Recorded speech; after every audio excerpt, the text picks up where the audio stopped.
Boeing B737 Family Summary. This family has 4 models. Boeing B737 First Generation, Boeing B737 Classic, Boeing B737 Next Generation, Boeing B737 Max. The Boeing 737 First Generation is an aircraft that appeared in the United States in 1967 AD.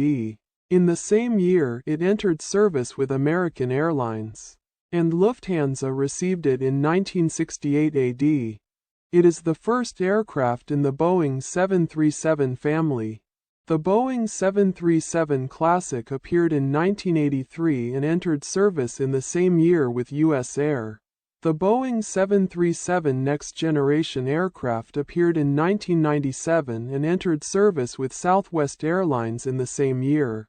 The Boeing 737 MAX appeared in 2016 and entered service with American Airlines in 2017. It is the largest aircraft in the Boeing 737 family. Many developments of the aircraft appeared. They are: Boeing 737 Cargo Family, Boeing NASA 515, military Boeing 737 aircraft such as the Boeing T-43, Boeing C-40 Clipper, Boeing E-7 Wedgetail, and Boeing P-8 Poseidon.